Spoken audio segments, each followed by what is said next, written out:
Welcome to the Scoop Order. Happy Friday. I hope you guys are having a good long weekend. July 5th. Big news coming for Ohio State. Riley Pettijohn's committing tomorrow. It looks very good for Ohio State. David Sanders Jr. also looking very good for Ohio State. We're going to get into all of that. As always, we appreciate you guys that are kicking with us this weekend.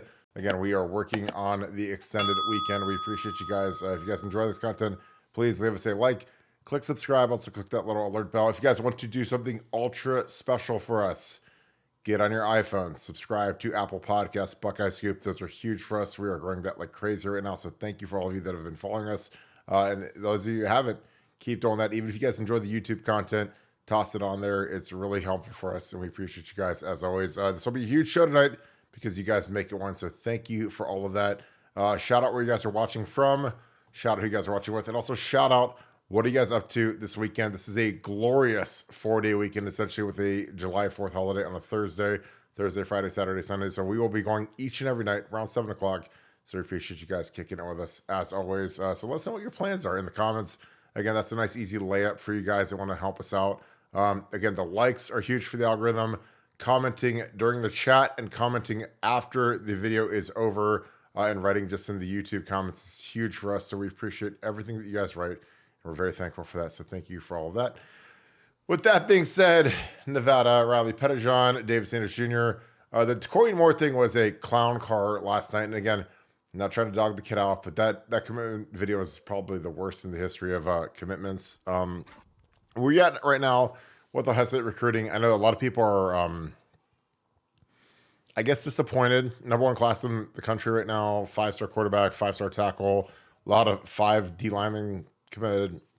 But there's some people that aren't happy with that. But where are you at right now, especially if we add Riley Pettijohn, who to me is the best linebacker in the country coming out of high school. I think James Artis has his claws sunk into him, and I think that he's going to be a Buckeye very soon within the next 24 hours. But what are your thoughts? Well, I always say I don't get that excited about anyone recruiting, and I'm sticking with that. Now, having said that, adding recruits like Riley Pettijohn and Sanders to an already amazing class would be, just the cherry on the top. And it sure looks like that's the way it's happening. You guys, you have to understand, we always prize being honest with you guys. We prize on this podcast that we give you kind of an inside look at how it goes with Ohio State recruiting, inside the Woody Hayes, inside the football team, inside the coaching staff, et cetera, et cetera. So you have to understand that a lot of times Ohio State doesn't even know on this stuff, and sometimes the worst sources in the world that you can have for it are inside the Woody Hayes, and it's been kind of funny because I'll watch stuff come out, and then you'll follow, well, who's saying what, what are they doing, when the crystal balls come out, and you can almost kind of see how it's kind of rolling with Ohio State, but Ohio, I'm just telling you, I know it's frustrating for you guys as fans, because sometimes as fans are like, man, I wish I knew how this. I'm telling you, a lot of times Ohio State doesn't even know. And a lot of times the guys that Ohio State is the most bullish on, they don't get. And the guys that they're the most bearish on, they do get. So this would be another example of with Riley Pettijohn, where if you'd asked Ohio State people, a few days ago, I think they were really optimistic. Yes, and recently, and they weren't that optimistic, and now they're kind of optimistic. So it's like they get flipped all over the place. So based on our information, do we think we're getting them? We think we're getting them. Does Ohio State think they're getting them? I think Ohio State thinks they're getting them, but there's some people inside of Ohio State that aren't sure. I'm not sure if the collectives are completely online in this in terms of having this thing all lined up, but I think they're getting him. I love his game. He's a blazer. He's a guy that runs the 100-meter dash at an elite high school level. On top of being just a thumper out there on the football field, would be a great get for Ohio State. But you've already got an amazing class. You've already got a class that I think would rank. I believe if they didn't add another recruit, it would have been number 1 last year or number 3. I don't know. It would have been up in the rare air. They're going to be adding more guys.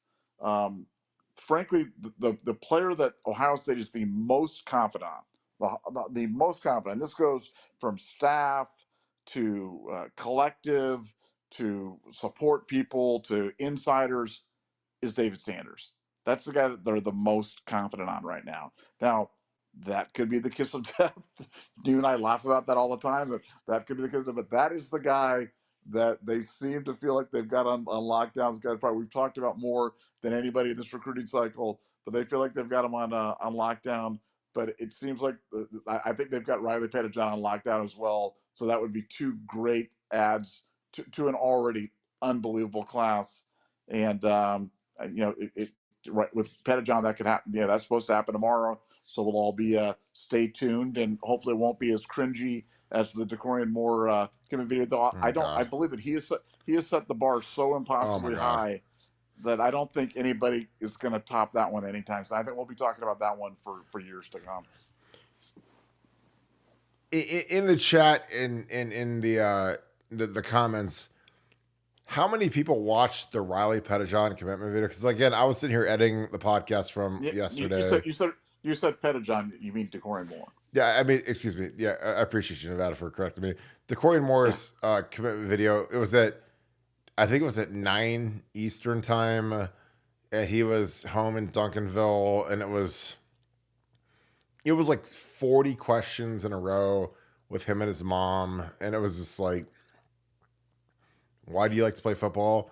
Because I like to clown kids. I like to dog people. I'm like, bad answer, dumb, stupid. But again, this isn't. And again, when I say this it'll sound like sour grapes. I'm like, oh, you're just mad he's not a Buckeye or whatever. But I'm like, if I was advising the kid, like to say, I like to work hard. I like to grind. I like to, I love the intensity, whatever, like, aerobics you need to do to make sure that you tell people, hey, why do you love football? Because I love the game. I love to grind. I love how hard it is. Like, if any kid ever has any idea how to or has any doubt on how to answer a question, just go watch YouTube videos of Tom Brady answering questions where it's like, I like how I can compete against myself and push myself when I'm tired and I'm hurt, and I can, get up off the mat and go grind and be tougher and do my thing. Like, that's the greatest way ever to answer it. Like, the Corey was like, I like to dog people out. And again, he got, a huge package to go to Oregon, which is hilarious because I don't even think you can find Oregon on a map. And when he committed, he had some fireworks smokestack display of, he lit it on fire, and after 5 minutes it turned into green smoke and started puffing out. And I was like, well, I've never seen a kid be less excited about committing somewhere than he was. It was like a straight auction, a straight cash grab. And I'm just like, and again, if he came to Ohio State, awesome. But JJ Smith is the polar. JJ Smith is nondescript, Terminator, cold-blooded killer. And this kid was, why do I like to play football? Because I like to dog kids out. I'm like, well, JJ doesn't have to say that out loud because he just does it. So, again, I was very high on Decorian. I watched that video and I was like, yeah, I don't know what we're really missing on him. And we'll see. Again, if a kid picks Oregon to go get developed into an NFL wide receiver, go look at the laundry list of NFL wide receivers that have come out of Oregon in the last 30 years. I mean, it'll be a very quick list. It'll be like if it's a laundry list, you're going to be spending about 5 cents to get the 15 seconds it takes to read through that. Where it's like with Brian Hartline, even Texas. If he goes to Texas, I get it. They had a first rounder last year. You're from Texas. That's where a lot of people were projecting him to. But to go to Oregon, man, where they've never put a guy in the league at receiver of substantial means, I just straight cash grab, straight auction, which again is fine. But with Riley Pettijohn and David Sanders Jr., I think that these guys are long-term thinkers. They're guys that can be developed. Riley Pettijohn, I think, is the best linebacker in the country coming out of high school, and I think that we're going to get him. So I think it's going to be an exciting day for Ohio State. And again, I know Nevada, the ultimate kiss of death is to say that Ohio State feels fantastic about somebody because, I just feel like a lot of the people in the Woody Hayes don't work nearly as hard as they used to, and they don't really know what's going on. So when they say that something is really, really good or something is really, really trending well, I take it with a grain of salt that's literally as big as me. But David Sanders Jr. is a guy they feel really good on. And, when you lose on a guy like DeCorian Moore and you lose on some of these guys, like the the advantageous situation to all of that is the fact that the salary cap expands, so you could offer David Sanders even more cash to get him locked in. And again, if DeCorian Moore comes and we have to pay him, and then David Sanders gets a little bit less, like I don't know, do we really need another wide receiver? I don't think so. Do we need a left tackle? Yes, especially if Josh Simmons jumps to the pros after this year. So I love where we're at right now. If we get Raleigh Pettijohn tomorrow, which I expect we will, and then you get like David Sanders Jr., his new nickname will be like Degree Ultra or whatever is the most antiperspirant deodorant in the history of mankind. That's what he is. David Sanders he's like Tim Duncan was the big fundamental, and I know that Shaquille O'Neal was the big Aristotle. David Sanders is the big deodorant stick. So when people are all upset and they say the class stinks, even though it's number one in the country and it's better than any other class in the entire NCAA stratosphere, like David Sanders Jr. is the big deodorant stick. So whatever people think stinks, if we get that kid, it'll smell really good. So he's the big deodorant stick. That's his new nickname. So when he's on campus, well, Buckeye Scoop teachers say the big deodorant stick. It'll have his little number on it, number 70, with his little gold chain, and it'll be absolutely fire. But I feel really good about this class. Again, Nevada. I know that people say that I'm a homer and I'm pie in the sky. And Kirk, you played there, so you're Bobby Buckeye and whatever. So Nevada, I feel really good about the recruiting classes right now because we have the number one class across all three services, 247 on three rivals. We are number one consensus. So I feel really good about this class, Nevada. Am I wrong to feel good about the fact that we have the consensus number one class and we could get a 5-star linebacker in Riley Pettijohn and the number one player in the country in David Sanders Jr.? Am I wrong to feel good about the number one class in the country? No, and I really do believe about 99% of the fan base agrees with you. I think it's just that 1% that's really loud and really miserable and really just kind of revels in any bad news. They it's for them. It's like crypt. I don't know. I was going to say kryptonite. It's like catnip. It's like heroin. It's like whatever drug that people can kind of get off on. But I think I think 99% of the people from reading the message board from seeing out that are pretty rational about this. You see kids. I mean, DeCorian Moore going to Oregon, like you said, going to Texas, we all can understand. I mean, Oregon, I don't know. I can't think of a single like first or second round wide receiver that they put in the league. I'm sure there's somebody somewhere, but they're not cranking out wide receivers. And the idea that NIL, that the highest bidder for NIL should get your services when really the game is about getting to that second NFL contract.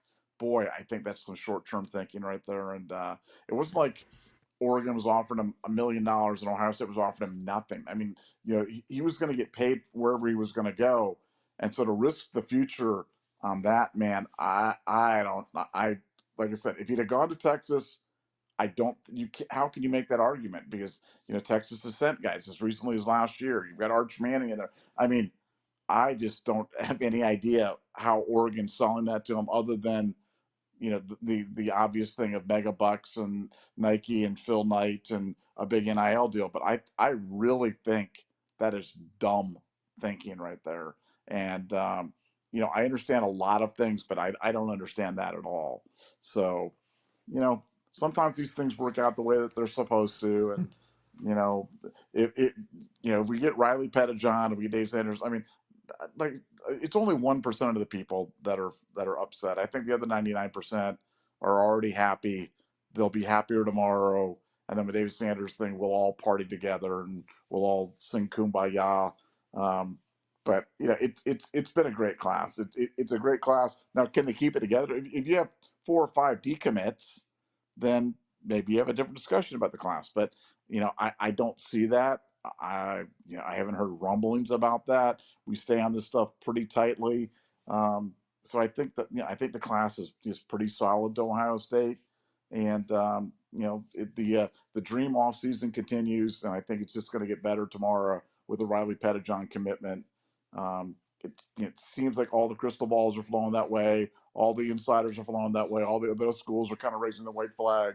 So we'll be cautiously optimistic until we get that one in the barn, because it's recruiting in 2024. And as we'll always say, you never know until the hay's in the barn. And then even then, the commitment in July doesn't mean anything until they sign the paperwork. And even then they could transfer out. So it's a never ending process of fretting. But I think we're going to get some good news tomorrow. Yeah, like if DeCoy Moore going to Oregon as a wide receiver, which has been like basically a total wasteland. If my kid was a classical 6'7" left shot, Chris Pronger clone defenseman, Chris Pronger is one of the greatest players who's ever lived in hockey, and all of a sudden he committed to go play hockey in like Saudi Arabia, you'd be like, okay, Kirk just decided to sell his kid to the Saudis and have him go play hockey out there instead of going to the Portland Winterhawks or Spokane or any of the other major junior teams that he potentially could play for. That's what it feels like with DeCoy, because again, you could go look at their wide receiver, litany, and there's nothing there. It's an empty void, an empty chasm, and I think that it's, I don't want to say it's sad, but again, you guys can go back and watch the video and just say, Kirk, you're a hater, you're dumb, you know what I'm talking about. I have never seen a kid less excited to commit somewhere than that kid. And I know that he had his green fireworks and the smoke, and he had his his Boost Mobile internet or whatever, because like the poor kid was trying to do like some cool Instagram live video, and the signal was like he was on like the Edge network or the 3G from 2008, and it kept skipping out. I'm like, oh, this poor kid. He doesn't have a hot spot anywhere in all of Duncanville, so it was trash. Then he lights his little green candle, his little green Roman candle up, and it's fine. Again, I was happy for the kid, whatever. He had a shot to be a Buckeye. He whiffed, and I'm sure we'll see him. We'll see him in person. He can come see us and come see our 5-star DBs. And I think Devin Sanchez will eat his lunch and take his cookies, and he'll be like, "Man, I could have played there." And yeah, you could have. You could have been a part of something amazing. Being under J, because again, if JJ Smith was recruiting me, who's going to be, JJ Smith will probably be the first overall pick in the draft in 3 years, I would be like, okay, let's ride. Let's go. You teach me. He's already set the blueprint. I mean, he's probably going to be the best receiver in the country this year. So if I'm DK Moore and the best player in the entire country is recruiting me, okay, let's do it. Let's ride. Me and you together. Like if Orlando Pace called me and said, Kirk, I want you to be my apprentice to learn how to play tackle, I'd be like, okay, I don't even know what any other school is. I'd come into Ohio State, or if Jonathan Ogden or whoever. If someone's like that good and they say, Kirk, I want to teach you how to do it. And I'm only one, because again, he's only 1 year below JJ. JJ's a freshman this year. So he'd have 2 full years with JJ in the room with him, competing, being brothers. And he turned that down for fast cash, which again, if you want to be, dollar flush and whatever. I mean, I just think that when you can get a guy like JJ to mentor you, like, because again, JJ was Instagram, Twitter, tweeting at him, emojiing at him, and that's not JJ's style. Like, JJ doesn't do that unless he really cares about a kid or really wants to help develop a kid. He's not that guy. JJ is a very quiet kid, a very introverted kid. So for him to do that and then DK to still turn that down and go to Oregon, that's insanity. But again, that's just me. Nevada, any other thoughts that we can get into some super chats? No, I think it, like, I really do believe that these things generally work out the way that they're supposed to. And, in terms of our recent kids, like with Brew and with Justin Hill, I mean, I don't think the Justin Hill commitment is over at all. No, I really no, don't. And no way. And from talking to people that are close to him, I really don't think that one's over. So, as a fan, all we can counsel you on is just try not to get too high, try not to get too low, try to stay, kind of in the middle, the upper part of the middle, because there's a lot to be excited about. But I think that there's still a long road to go. But look, Riley Pettijohn would make everybody feel better. I'm rooting for it to happen for just that reason. It's not about Riley Petty. It's not about, wow, we have to have Riley Pettijohn or Nevada's going to be sad because we'll never be good and we'll never win a game. I just want everybody to be happy, because when people are happy, it's the podcast is better, the board is better, everybody's like kind of smiling and hey, we got Riley Pettijohn, and everybody's virtual high-fiving all over the place. And I just want people to be happy. And so Riley, make us happy tomorrow. Do what we think you're going to do. Do what everybody expects you to do. Do what Ohio State thinks you're going to do, and bring it home to Columbus, and let's have everybody have a happy 6th of July on Saturday. That'd be a great present for everybody. Totally agree. I'll get into our first super chat. Andre Duke, what is up, brother? Let me know when you need me next. Thank you for coming on Saturday. Andre was there for the entire day of Saturday, so I appreciate you, brother. Thanks for the 10. For being an ultra member as well. Decorian Moore video is always see the Matrix flags. I think we dodged a bullet because the Q and A was just about like, Kirk, can we get your winner of the AAC and MAC and Blue Cheese is King? I mean, with the MAC, I'm always going to go Toledo just because of Jason Candle. AAC, I don't even know who's in the AC anymore. I mean, it used to be Cincinnati, but they're in the Big 12 now. So I'll look. MAC, I'm going to go Toledo, Jason Candle. I'll look up the AC. Yeah, I mean, Decorian Moore, Nevada, I know that you're too highbrow to sit and watch the Instagram live because then you're Mr. No on social media. But I'm sure that some of the folks around you were probably watching Decorian Moore. He did like a 25 or 30-minute question and answer session before. And these questions weren't questions from Instagram. They were literally, it wasn't like a super chats. It was literally like canned questions that his mom wrote. And again, I'm not denigrating his mom or him or whatever, but it was like a 45-minute video that should have been 90 seconds because it was just like, what do you like about football? And he's like, well, I like to dog people out and dog them out and let them know they're trash because I'm fast. And I'm just like, good God, kid, you're going to get smoked one day and your ACL is going to be laying on the side of the field and you're going to be like, not smoking anybody anymore. But Andre Duke, he's like me, said he dodged a bullet because the Q&A was about, like, again, I like my guys like JJ, like San Antonio, like, I mean, those guys were very quiet, but they were absolute like chainsaw massacre murderers when they got on the field. So this is my opinion. But Nevada, I'd love your opinion. Again, Andre Duke, thanks for the 10. And thanks for being ultra as well. Decorian Moore, video is all he needs to know. And the video was atrocious to see major red flags. And I think we dodged a bullet because the Q&A was just about like, Kirk, can we get one of the AC and the Mac and Blue Cheese King? I like Ranch better. I will say that the best part about the video was, there were all these guys around the live that were his family or whoever they were, the folks. And they were like, man, he should have went to Texas. Man, he should have went to LSU.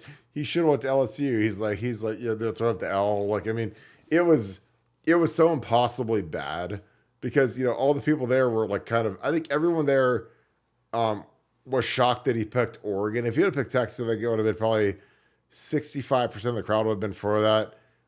There were a lot of people that wanted him to go to LSU. Nobody wanted him to go to Ohio State, which is kind of hilarious, but it's what it is. But they when he committed to Oregon, man, it was like an audible, like, it wasn't a gasp, it was like an audible, like a thud. It was like a turd hitting the top of the toilet bowl, a turd hitting the water. It's like, there wasn't a lot of excitement. I mean, there was like faux excitement because they're all invited to this thing, and there's 15,000 people watching on an Instagram live. It's a big live stream, but it wasn't like you're set and this is gonna be great and you're gonna dominate. This will be awesome, but it's kind of the opposite. It's kind of like, really, like, of all the 4 teams, you have LSU who put 2 guys in the first round last year. Texas put a guy in the first round. Ohio State put a guy in the first round. Oregon, I don't think has ever put a guy. And again, I'm gonna look this up. Nevada, go ahead and take it and give me your answer. Decorian Moore videos. All we need to see major red flags. And I think that we dodged a bullet because of the Q&A. Bad luck. And your winners on the AAC and the MAC. I have no idea. I know the MAC had picked Toledo every year, but the AAC I have no clue. I'm going to look up how many first rounders Oregon's had at wide receiver. Do you have any thoughts on that? I think these things are all, it's like having a kind of a pest on your hockey team. You have one of those guys, man, you hate him when he's on the other team, but when he's on your team, you love him. You think he's fiery and you think he's inspirational. So essentially me on a podcast, right? Exactly. Okay, that's perfect. You hate me. Yeah. Everyone hates me. unless I'm on your side, and then you see the ratings and how much we're doing on views and everything and else. then You're just like, and then you, wow. and then you love you. Yeah, exactly. No, You're just like, it's man, I that's way better than not working for 2 weeks and working once a week on 1 day a week, and it's just way better, you know right? no, no, I think Decory Moore, had he committed to Ohio State, um, I don't know if our feelings would change about it. Maybe our perspectives change on things, but that's not my style. But I also realize that I'm an old fogey, and that I the bygone days of just guys kind of keeping their nose down and doing things and stuff. I think that's kind of gone. I think we live in kind of a different era right now, and but even for that that video was cringy, and yeah, I did get a chance to see some of it, and it was super cringy, and it seemed like he knew that it was crazy. I don't think he was executing, like, when Oh you put these things off, he could tell that the execution was not good, and no. I think he knew that it was kind of circling the drain and kind of dying there, but hey, he got 15,000 people on it, so he's got some interest. He's got a bunch of money in his pocket now from Oregon, and I'd like to say I wish him well, but I don't wish him ill will, but I don't wish him well. I wish all the Ohio State guys well, and may we beat Oregon 59-0 every time we play them. So Oregon had Troy Franklin this past year in 14 go fourth round. I'm digging through. I mean, they go years upon years upon years. They had a seventh rounder in 19. Dylan Mitchell went to the Vikings. I'm sure he's out of the league now. So they've had two since 20. I mean, D'Anthony Thomas is like a running back. Josh Huff, drafted by Chip Kelly. So I mean, I don't know. It's like, do you really count guys from 8, 9 years ago that didn't really? Kyle Long went first round in 2012. He was a first round guard, but I mean, this is a long time ago when you're looking at wide receivers. I mean, there's two or three. I mean, I don't count D'Anthony Thomas as a receiver, but he's listed as a receiver in the draft, but kind of a swing running back guy, return guy. So like two guys in like 9 years, essentially, is what we're looking at versus Brian Hartline, Ohio State, first rounders every single year. So, I mean, I don't know. Like, are you I that think it's salty about? Kirk. I think it's foolish. I mean, I really do. I think it's Oh my foolish. God. Well, like I I do. told you, like if the U.S. National Development Hockey League wanted my kid, and all of a sudden he committed to go play hockey in Saudi Arabia, you'd be like, okay, like Kirk must need a little bit of cash because he's selling his kid to the Saudis to go learn how to play hockey, as opposed to the U.S. national program where they've put in, I don't know, like 5 of the top 10 guys in the draft every single year for the last few years, or Jack Hughes, Quinn Hughes, like there's this litany of guys that have come out of that program where it's like, well, Jack Eichel, wouldn't you want your kid to go be a part of that if they're recruiting him? No, I'm going to send them to Saudi Arabia where they've never had a hockey player in history, but they're going to pay us a bunch of money. So hopefully my kid will be the first one. Because again, I'm not, the one thing I know, and again, this is a Granny Nevada / Nevadabuck ism, is that the Trailblazers get the arrows. So the one thing I know in my life, if my kid is talented, is driven, knows what he's doing, like I don't want to send him to a program where he's going to be the first guy in the history of the program to be something. First overall pick, first round pick, drafted, whatever the analytics or measurements are. I'm not going to have my kid go and do that. I want my kid to go somewhere where it's like, well, we put 15 kids into the draft last year, or we had, we've put more first rounders in the draft, or more offensive tackles, or more quarterbacks, or whatever.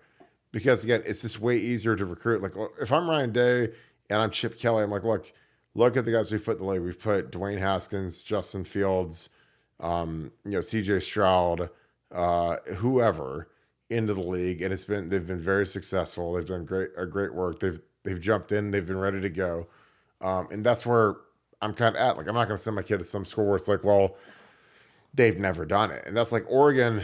I mean, in general, like skill guys. Let's say Bo Nix won first round this year, just kind of an anomaly where he's been 6 years in the system, and they Sean Payton needed a quarterback, so they had to dive in there and get him. But other than that, like they're not a big skill position development school. So I don't know if I'd be dying for it. Again, they've had great line, Panay Sewell. They've had some great linemen come out, good quarterbacks come out, Mariota, Bo Nix. But receivers is like, when you have Marcus Mariota and Bo Nix as your quarterbacks, so 2 first rounders, and you haven't put any guys in the first round or second round or third round, you got to kind of raise an eyebrow and say, well, what are they teaching? What are they doing that you've got an excellent, likely rookie start in the NFL as your quarterback, and you still can't get guys in the first round? So I don't know. And you're playing in the Pac-12 where it's not exactly death's door when it comes to defense. So just my opinion. And again, I could be wrong. Nevada, your thoughts on that? Because again, I know you're all about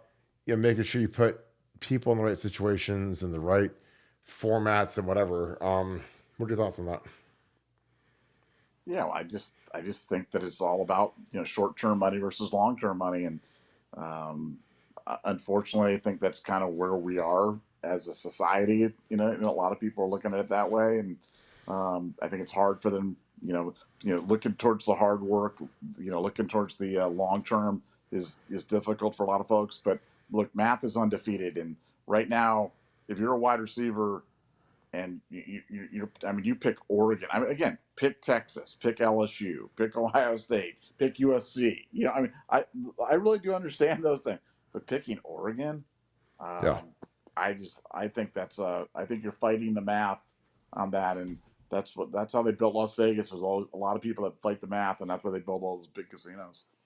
Yeah, I mean, I like again, I'm a realist. Look, if somebody picks, like Jeff Byers, the kid I hosted, he was the number one player in the entire country. It was a center guard prospect. Picked USC when USC was in their heyday, when they were the most dominant program in the country. I was like, okay, like I mean, I get that. I'm not upset about it. If a kid, like if Caleb Downs picks Alabama to play for Nick Saban, not upset about it. If J.C. Latham picks Alabama, or a kid picks Amarius Mims or whoever picks Georgia, I'm good with it.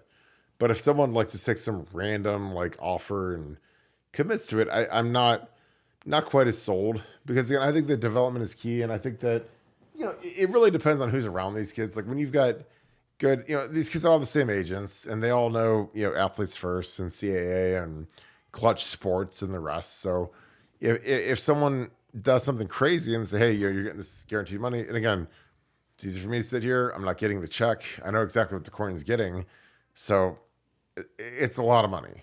But when you see what Justin Jefferson's getting on his second contract, he's making like $30 million a year. I think like it dwarfs any NIL compensation you'd ever get, and that's what Brian Hartline's doing. Like Brian Hartline's guys, like when Garrett Wilson re-ups next year, good God, Olave, good God. I mean, you'll sit there and say, well, I went to this place for another X amount of dollars. And it's like, well, if you had gone there and been developed, you'd have been making X times 20, and your life would have been totally different. So that's just my opinion. Again, Steely's bringing in, landing his 0 for 4 as his top teams. I mean, that's the game of the year in college football, is that this year we've got, we've got Dan Lanning versus Ryan Day in Altson. That'll be potentially a 1 versus 3 matchup. I think it's going to be absolutely fantastic.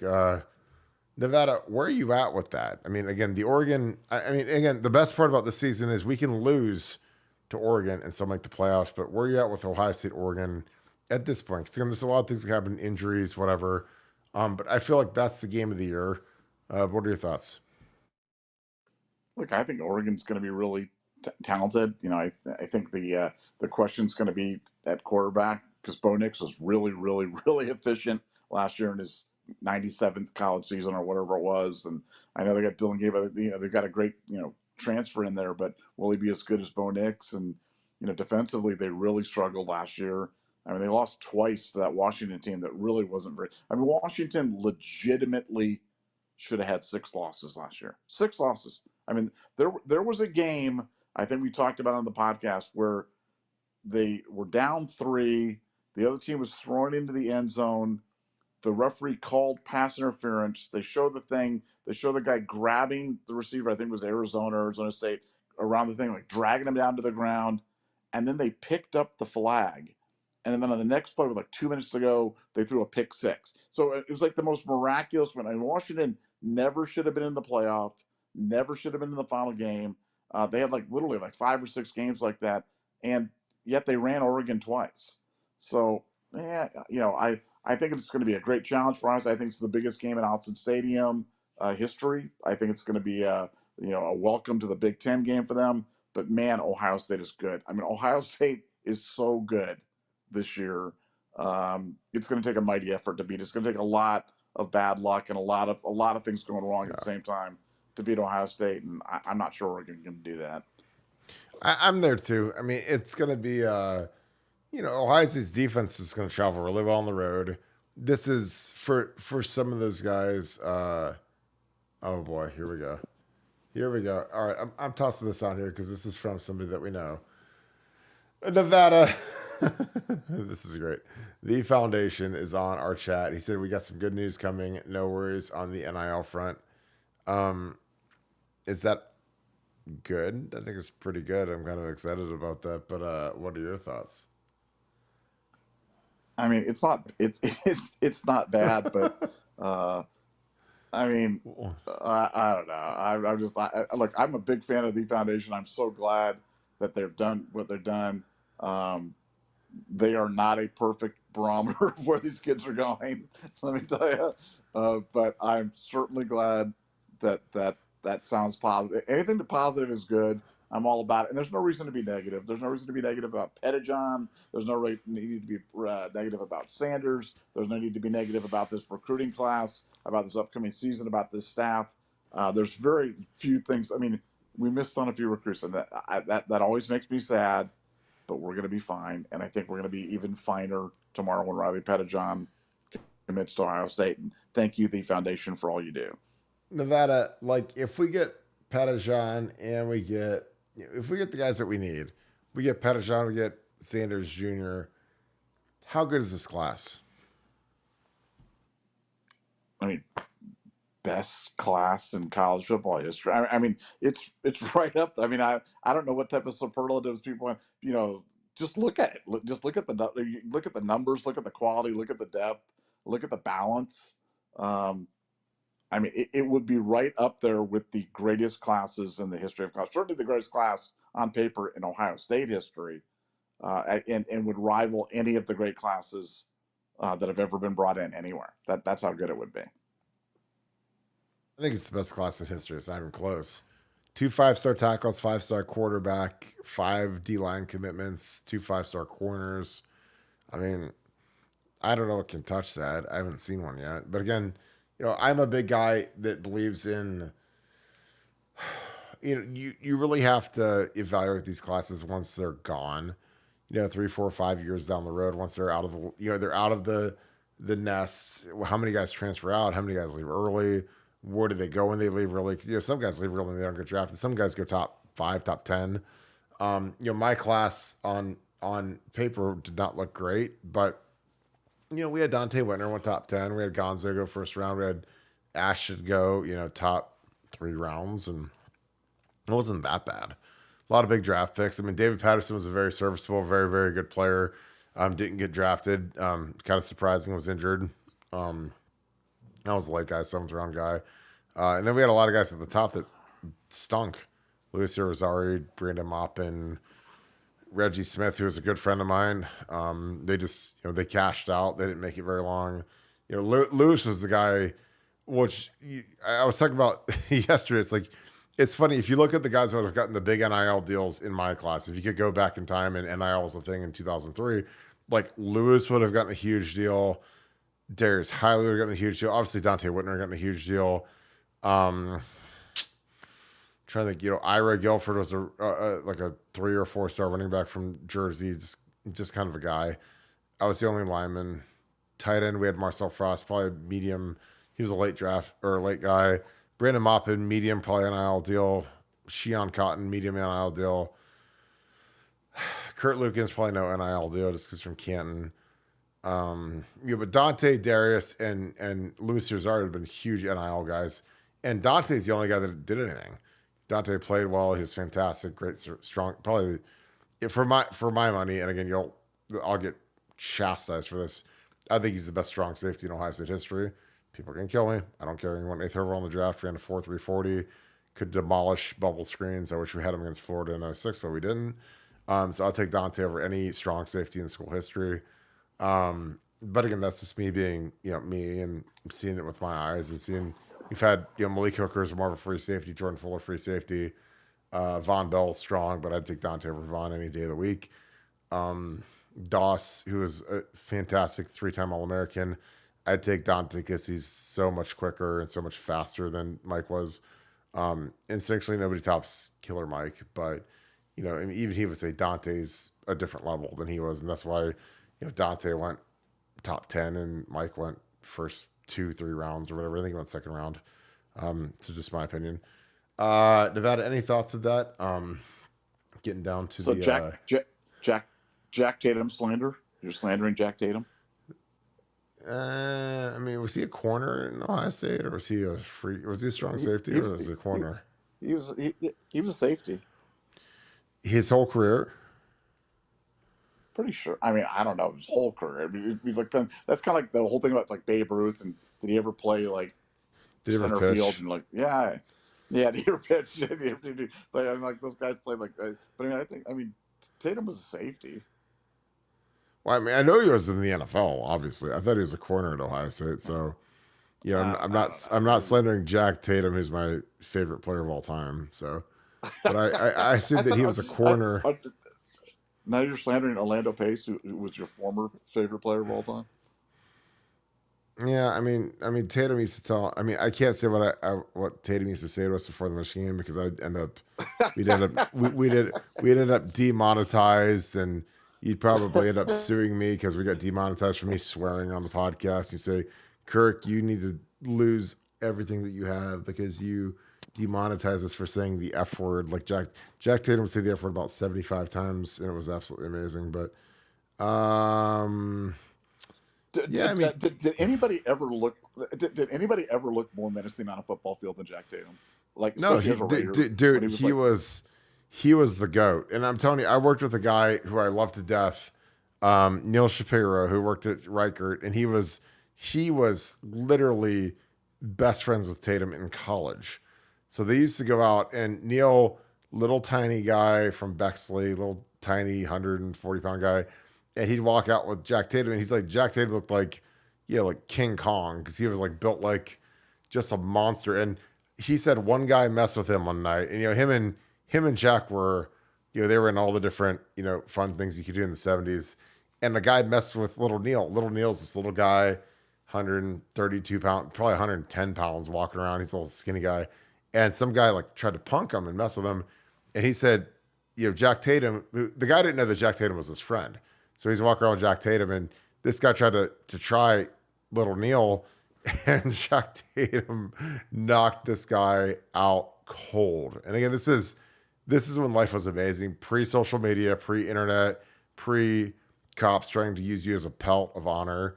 So, when someone tries you, it's funny when you're like a little tiny guy and they think they're just a little tiny guy, but then they don't realize that like your best friend is Jack Tatum, and Jack Tatum comes up in the sky, and you mess with my friend, and he didn't even let the guy answer, and Jack hit him so hard that he was on Pluto. His teeth were on the other side of the stadium from High Street, which is about a mile. He hit him so hard his teeth went flying.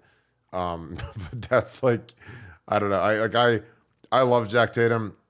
The guy that I love more than anybody in the world is Jim Tressel, because Jim Tressel specifically would, when he got to Ohio State, he sought out former players like Jim Stillwagon, like Jack Tatum, and he had those guys come talk to the team. And he used to have Jack Tatum talk every Thursday practice before the Michigan game.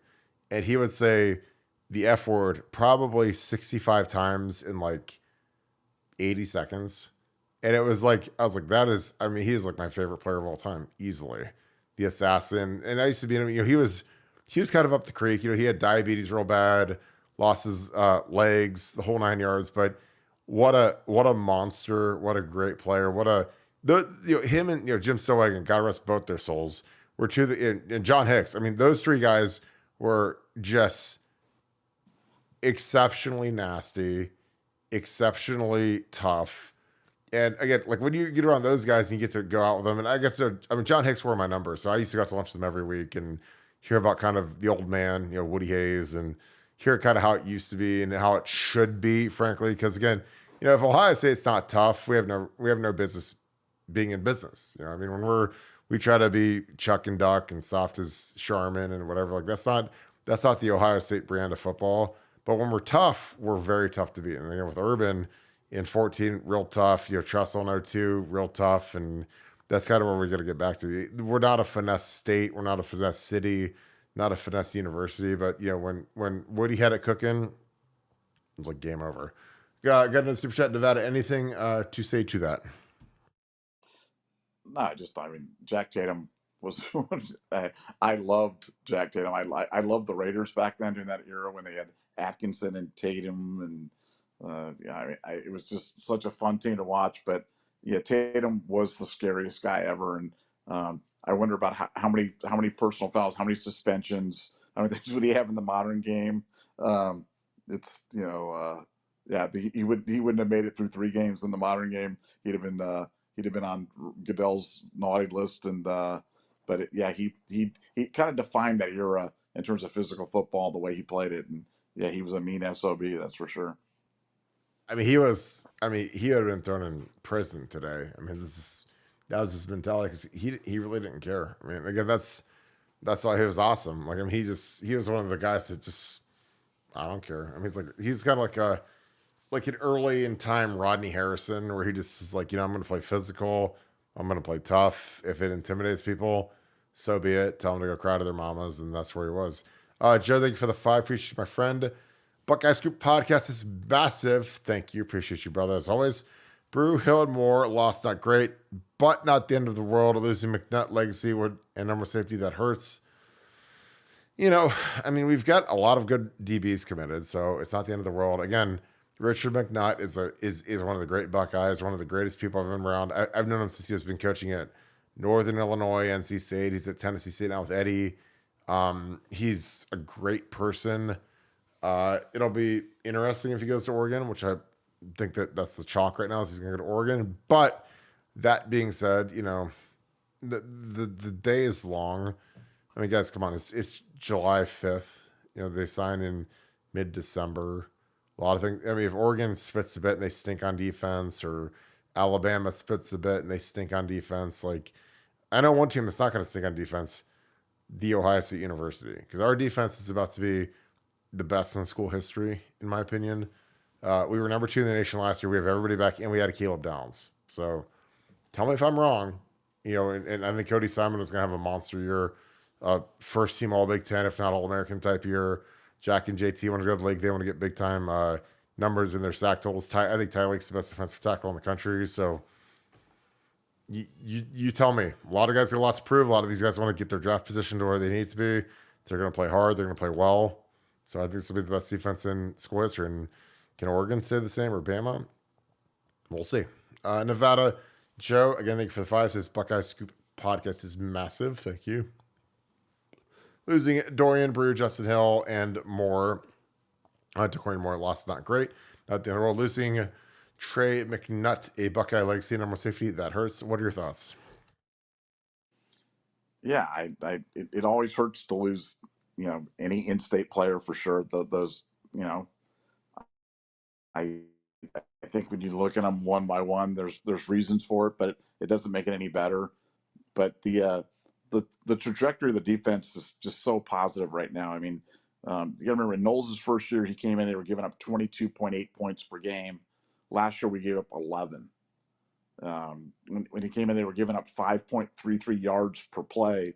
Last year, we gave up 4.18. When he came in, opponents' third down conversions were 42%. Opponents were converting on third down 42% of the time. Last year, it was 28% of the time. So you see the trajectory of this defense, and you're like, wow, yeah, that's amazing. That in and of itself would be unbelievable. But then you go, we're returning virtually the entire team, with some notable exceptions of Mike Hall, Tommy Eichenberg, Steel Chambers. But we've got more than capable replacements, and we added Caleb Downs. So the trajectory of the defense, I think any defensive player is going to look at that. I think Ohio State's going to be on display this whole year. certainly the defense is going to be leading the way, and I think that's going to get a lot of attention. And for kids, if they don't go to Ohio State and they want to go somewhere else, hey, it's their life. They get to do it. They get, this isn't a dress rehearsal. Everybody just gets one shot at it, and you kind of go through, and Ohio State's going to be fine either way. But the one thing you can count on, guaranteed this year, is that Ohio State this will be absolutely suffocating defense this year. And as a defensive guy, as a defensive coordinator by trade, I love great defense, and so I can't wait to see it. Totally agree. Yeah, couldn't say it better than myself. Pooh Bear 12, thank you again for being alternative for the Deuce and for being on here each and every night. With the Corey Moore out, Nevada, do we shift focus / money to Vernell Brown the third, Nevada OH?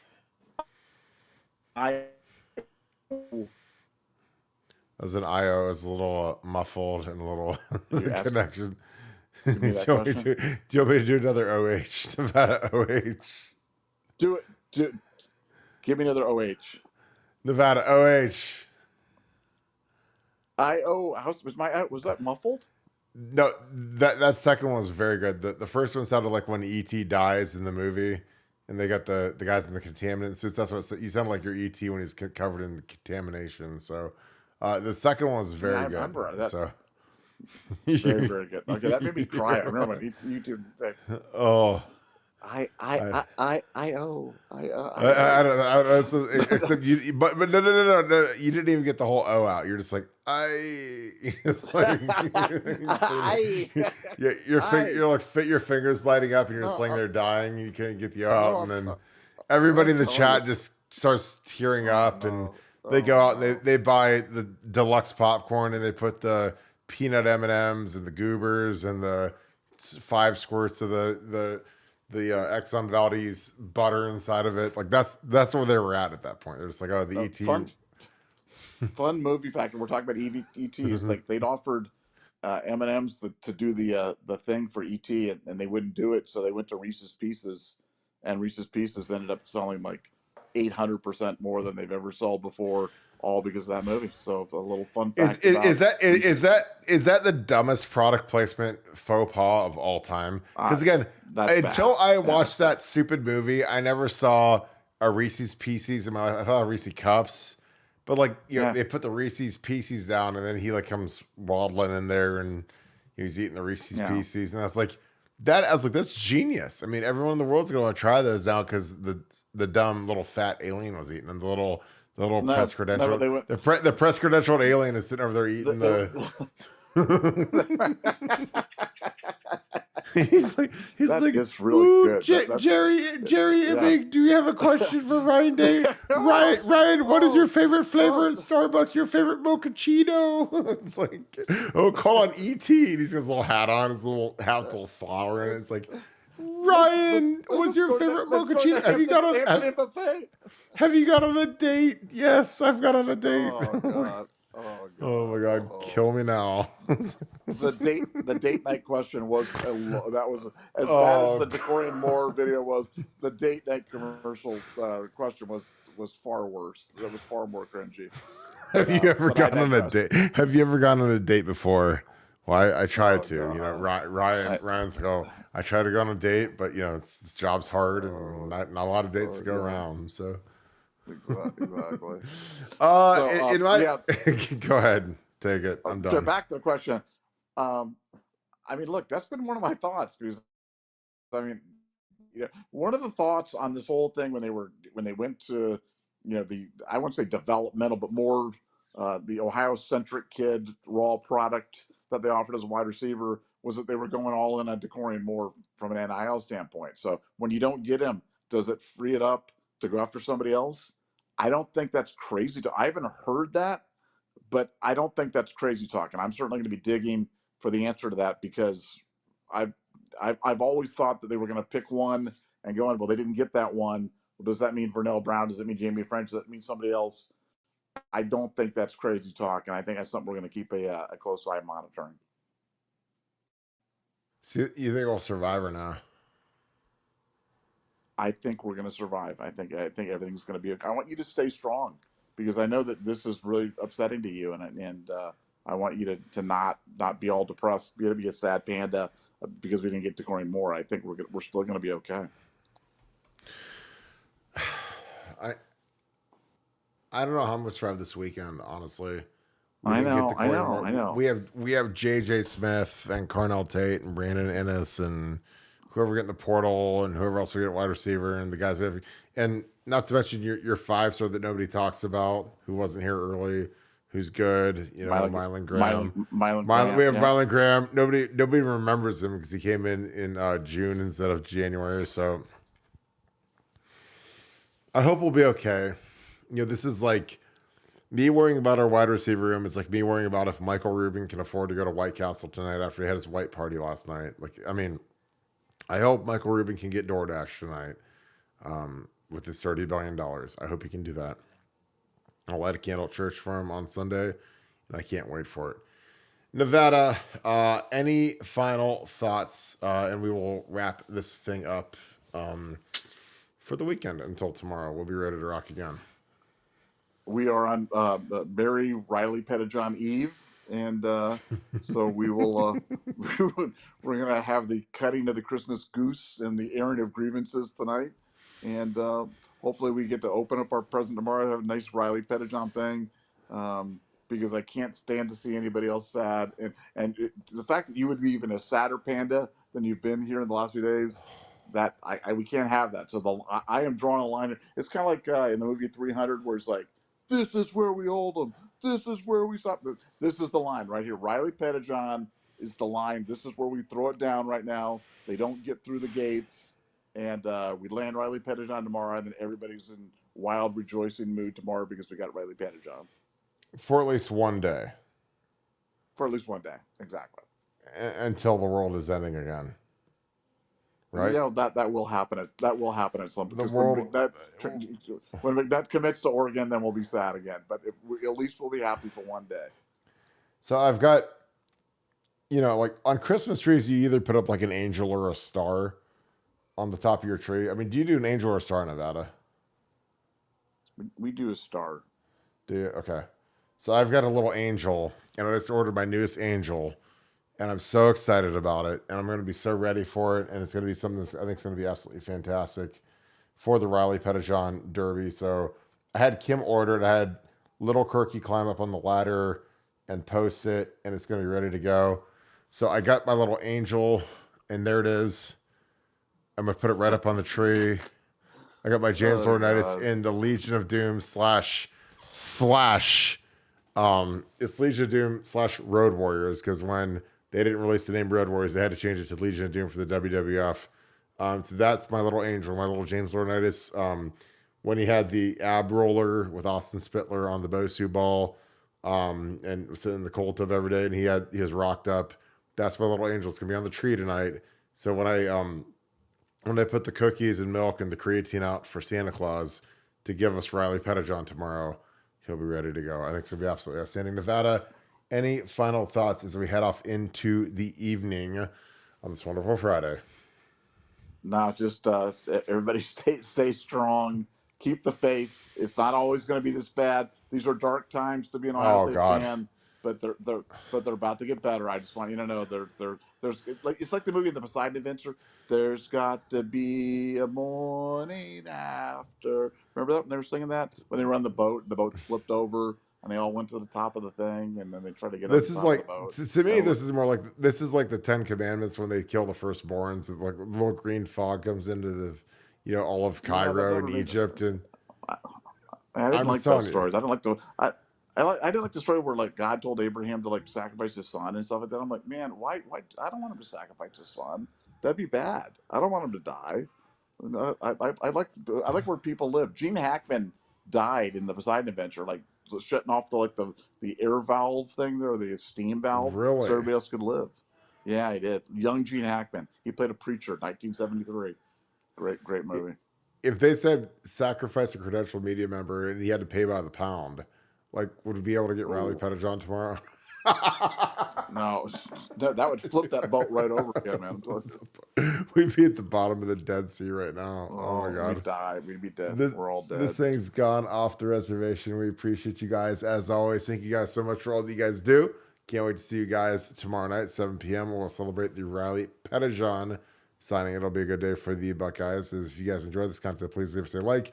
Click subscribe. Also, click that little alert bell. Again, we appreciate all that you guys do each and every night. So thank you. If you guys are having a great weekend, always feel free to follow us on YouTube and also follow us on Apple Podcasts, Spotify, whatever medium you guys like to enjoy your audio podcast on. We appreciate that.